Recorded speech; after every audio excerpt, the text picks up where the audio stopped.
Gloire à Dieu. Salut à tous nos téléspectateurs de la télévision d'État Santé.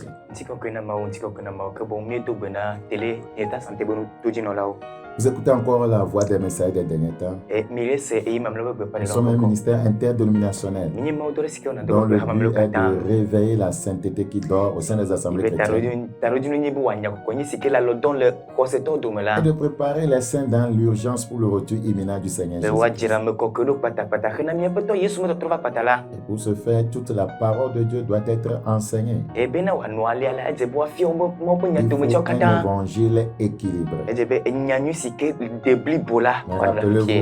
Rappelez-vous, il a dit quelque chose de très important. Recherchez la paix avec tous et la sanctification, sans laquelle personne ne peut voir le Seigneur. Donc, le but de notre ministère est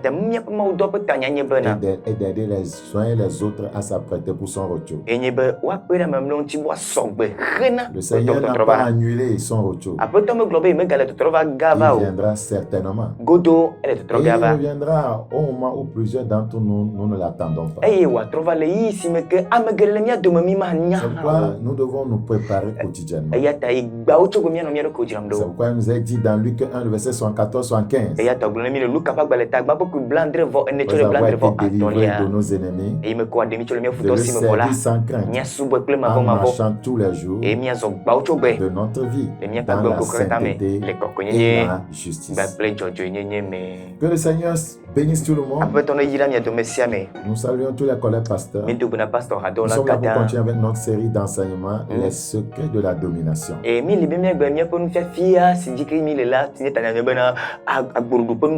secrets de la domination. Les secrets de la domination. Prions s'il vous plaît. Père Saint-Dieu, disons merci. Saint-Esprit, merci de nous inspirer. Bénis ta parole au fond de chacun. Au nom de Jésus-Christ. Amen. Nous sommes dans Romains chapitre 8, notre texte de base. Romains chapitre 8, le verset 12. Le verset 19. Le verset 19. Aussi la création attend-elle avec un ardent désir la révélation des fils de Dieu. Donc, les enfants de Dieu doivent se révéler par la domination. Voyez, la création est sous l'esclavage. Voyez, sous oppression. Et elle a été soumise à la vanité. Par l'ennemi, par les principautés, par des pouvoirs, par des forces occultes. Et elle attend la révélation, voyez, des enfants de Dieu, de l'Église pour en être délivrée.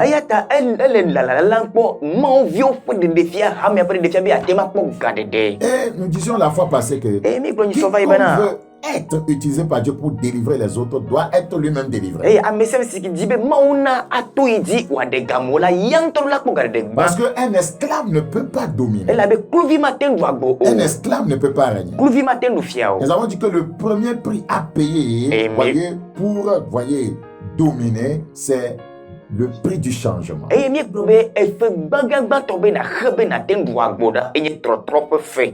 Il faut payer le prix du changement.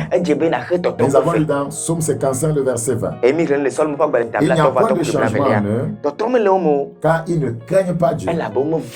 Donc, quiconque est étiqueté comme une personne changée, c'est quelqu'un qui craint Dieu.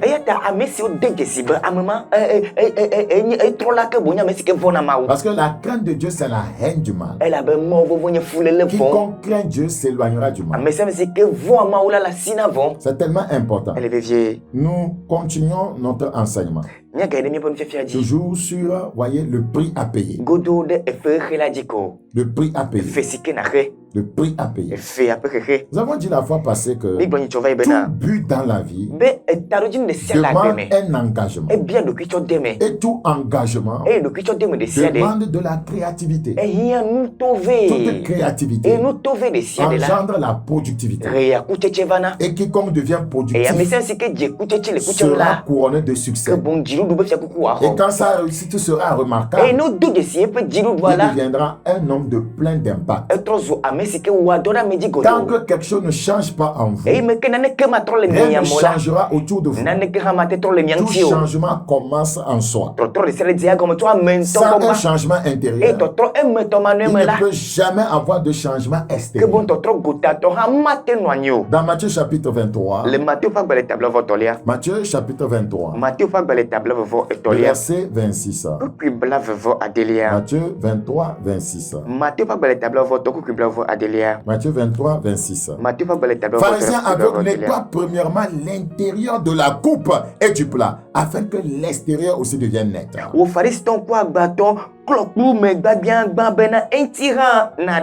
C'est tellement important. Mais il faut le changement intérieur d'abord. Malheur à vous, scribes et pharisiens hypocrites, parce que vous ressemblez à des sépulcres blanchis qui paraissent beaux dehors et qui au-dedans sont pleins d'ossements de mort et de toute espèce d'impureté.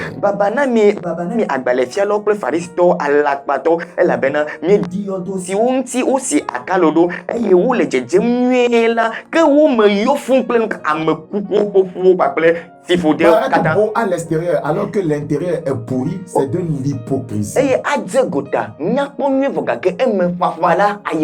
Vous pouvez engager ou engendrer aucun changement autour de vous lorsque vous vivez ainsi. Vous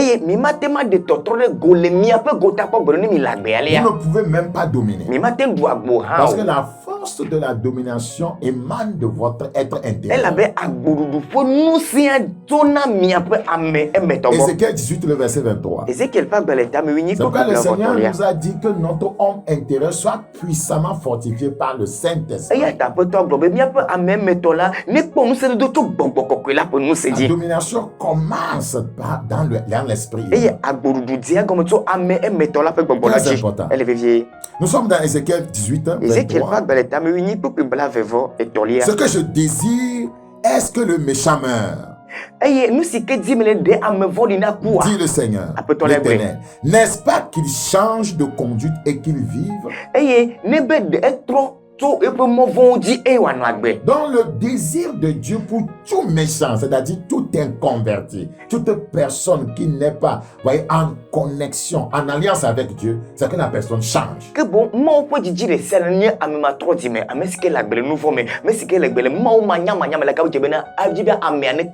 Rien de grandiose ne se produit tout seul. Écoutez encore, rien de grandiose ne se produit tout seul.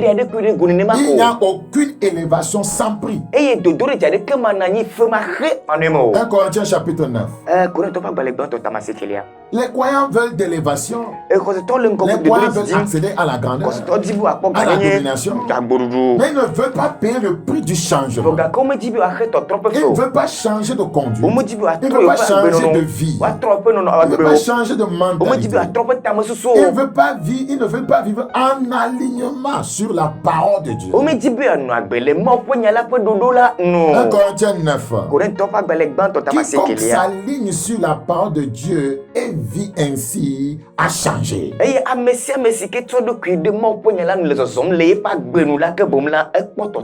Le Seigneur a dit, voyez, mes frères et mes soeurs, c'est ceux qui écoutent ma parole et la mettent en pratique. 1 Corinthiens chapitre 9, le verset 24. 1 Corinthiens 9, 24. Ne savez pas que ceux qui courent dans le stade courent tous, mais qu'un seul remporte le prix. Courait de manière à le remporter. Amen. Allô,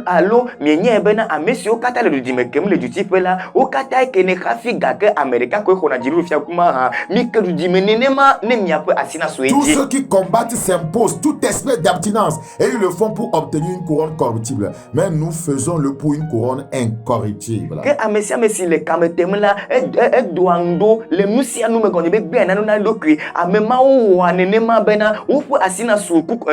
Il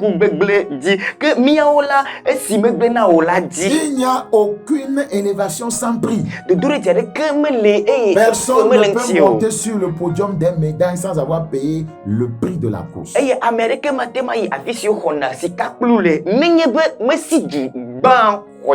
Moi dont je cours non pas comme à l'aventure, je frappe non pas comme battant l'air, mais je traite durement mon corps et je le tiens assujetti de peur d'être moi-même rejeté après avoir prêché aux autres. Il faut payer le prix du changement. yanti azon nyela mele du dimekem ale bena nyemele dimekem o mele kodam ale bena nyema dadadagbo o kafi me pu anyenchi la olu avusra me wene kluvi bombena nyento yimeke madegbe fa na me buola o ma va to nyento apugbe ele mamle alo. La vie n'est pas un accident biologique. Oui, la vie n'est pas un accident biologique. Tu n'es pas venu au monde de façon envoyée accident.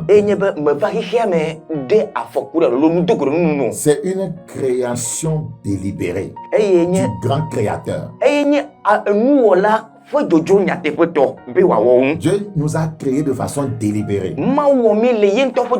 C'est pourquoi ceux qui entreprennent des actes réfléchis réussissent. Personne ne réussit par accident. Personne ne réussit par accident. C'est pourquoi le Seigneur nous a dit dans Josué 1, le verset 8. Josué chapitre 1. Josué chapitre 1, le verset 8. Que ce livre de la loi ne s'éloigne point de ta bouche, médite le jour et nuit pour agir fidèlement selon tout ce qui est écrit. Ça voudra dire que tu es en train de payer le prix du changement. Car c'est alors que tu auras du succès dans tes entreprises, c'est alors que tu réussiras. Mais regardez le sébalesiamo o eye na bu emzaple kele ne na le nusu kata no remede asi e gonyebe ele to me feheme ma eye nu na wo di elabena eye ko kafi nu ajeji no nue enu kata me. Nous devons réorienter et redynamiser notre mentalité. Eye tamidula tromia petamsu agbotro due anye. Envie de changer notre conception de la vie. C'est tellement important. Rappelez-vous, nous parlons des secrets de la domination. Le premier secret, c'est qu'il faut payer le prix du changement. Nous devons enseigner aux gens comment pécher. Parce que enseigner les gens comment pécher, c'est l'unique voie de les empêcher de mendier du poisson durant toute leur vie.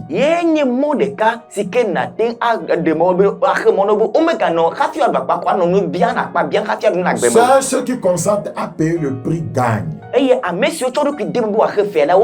Seuls ceux qui consentent à payer le prix gagne. Tout changement vers le haut exigera toujours l'application d'une force propulsive. Tout changement vers le haut exigera toujours l'application d'une force propulsive. Le changement te propulse vers l'avant. Dans le Seigneur, le changement de vie, de caractère, d'attitude, de comportement, de mentalité te propulse vers l'avant.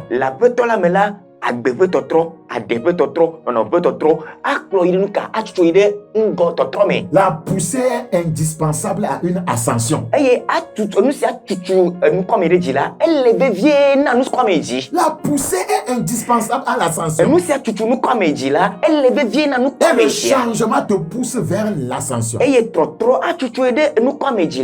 Attendre un changement en croisant les bras n'a pas de sens. On travaille à son changement. Philippiens 2. Philippiens 2. La Bible dit travaillez à votre salut. Philippiens 2. Le verset 12. Ainsi, mes bien-aimés, comme vous avez toujours obéi, travaillez à votre salut. Travaillez à votre salut avec crainte et tremblement. Non seulement comme à ma présence, mais bien plus encore maintenant que je suis absent.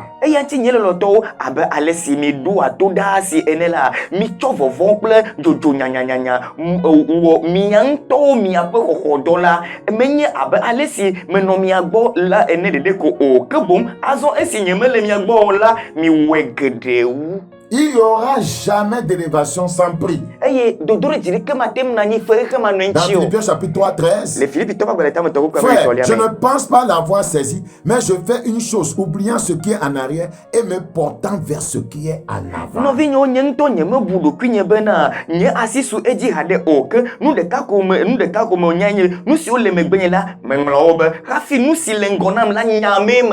Hébreux 12, 1.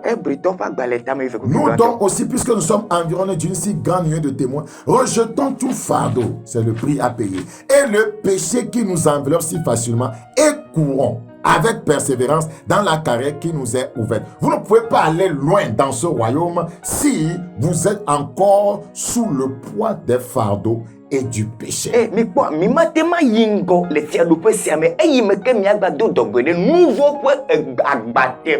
Maintenant, j'aimerais répondre à une question.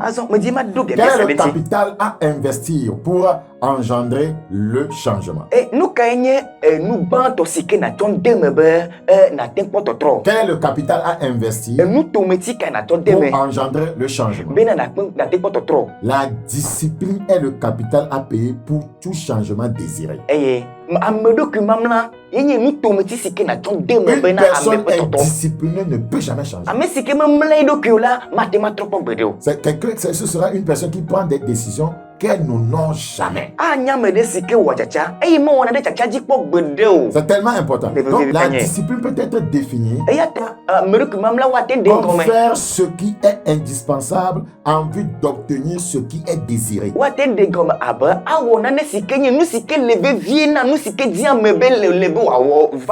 ce qui est indispensable pour obtenir ce qui est désiré, vous voyez, ça s'appelle la discipline.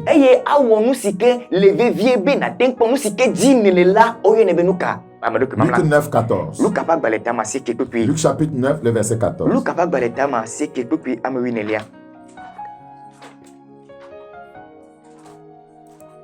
Praise the Lord. Luc 9. Le verset 14.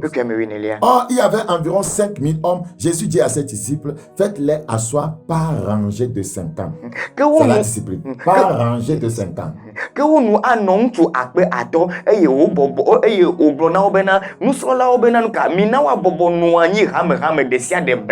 L'objectif était de pouvoir distribuer, voyez, le pain et les poissons à chacun sans, voyez, souci, sans problème, sans désordre. Donc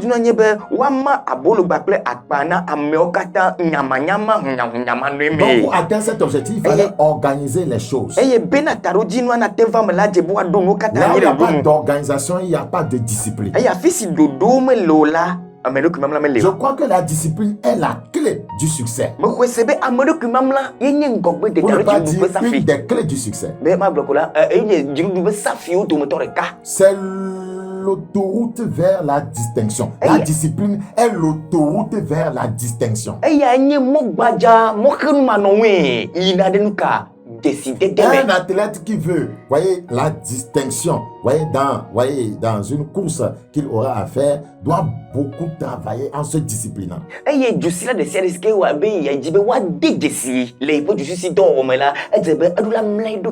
La discipline, c'est la garantie de la dignité. La discipline est la clé vers la valorisation. Vous voulez, voyez, être valorisé, vous êtes une personne disciplinée. Une personne disciplinée atteint ses objectifs.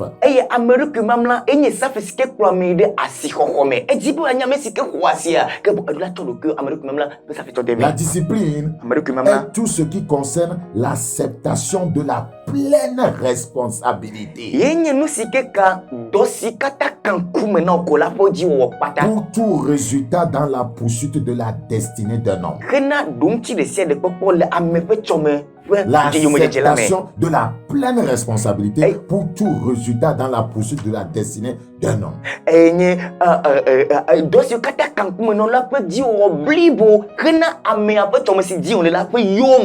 Seuls ceux qui croient en un besoin réel de changement restent en position de force.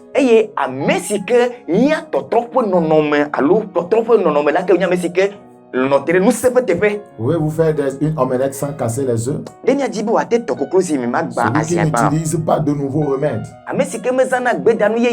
doit s'attendre à de nouveaux malheurs. Le changement a toujours un prix. Celui qui veut changer le monde doit avant tout se changer. Ce sont des hommes transformés qui peuvent changer le monde. Quiconque laisse sa vie à la chance, a dit un auteur chrétien, quiconque laisse sa vie à la chance n'aura pas de chance.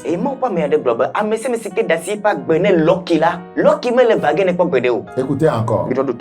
Quiconque laisse sa vie à la chance n'aura pas de chance. Quiconque laisse sa vie à la chance n'aura pas de chance. Beaucoup de croyants ont laissé leur vie à la chance. Dieu le fera. Dieu le fera.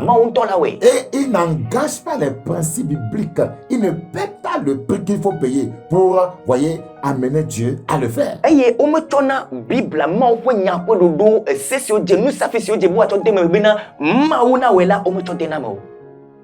Alors, je prie le Seigneur de nous aider sincèrement.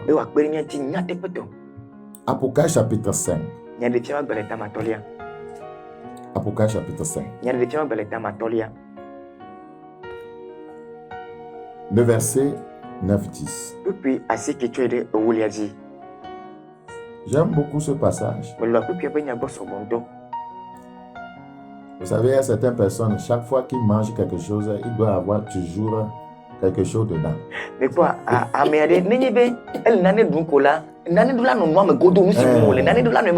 il doit mettre toujours quelque chose.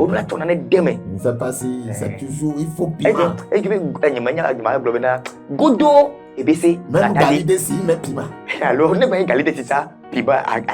Donc, quel que soit ce que je prêche, c'est bon piment ça. Piment ça, Apocalypse 5, 9, 10. Et il chantait un cantique nouveau en disant: Tu es digne de prendre le livre et d'en ouvrir les eaux, car tu as été immolé et tu as racheté pour Dieu par ton sang, alléluia, des hommes de toute tribu, de toute langue, de tout peuple et de toute nation. Tu as fait d'eux un royaume et des sacrificateurs pour notre Dieu, et ils régneront sur la terre. Amen. Le secret de la domination.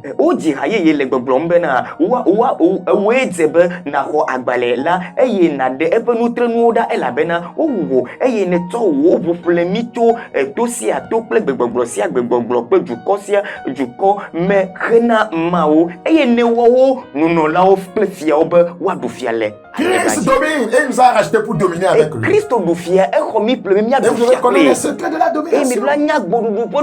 Regardez dans Romains 14, 9. Romains chapitre 14, 9. Car Christ est mort et il a vécu, afin de dominer sur les morts et sur les vivants.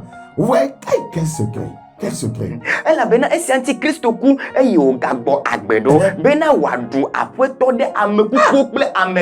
Quiconque veut dominer doit mourir d'abord. Tout chrétien qui veut dominer doit mourir. Il faut mourir au péché. Il faut mourir au moi. Il faut mourir à l'orgueil. Il faut mourir à sa propre volonté. Quand tu meurs ainsi, tu acquiers la vie de Dieu. Or, la vie de Dieu est une vie de domination. Alléluia. Car Christ est mort et il a vécu afin de dominer. Voulez-vous dominer? Mourrez en lui. Mourrez au péché. Mourrez à la mondanité. Mourrez aux passions sensuelles, charnelles. Mourez à vous-même. Mourez au moi. Mourez à l'orgueil. Mourez à la division. Mourez aux querelles religieuses. Mourez à ça. Mourez aux barrières interdénominationnelles. Mourez à la grandeur personnelle. Mourez à votre propre, à la recherche de la gloire personnelle. Et vous allez acquérir la vie de Dieu. Et cette vie de Dieu qui vous est conférée parce que vous êtes mort avec lui, vous octroie la domination. Parce que Christ mort ressuscité domine. Alléluia. Amen.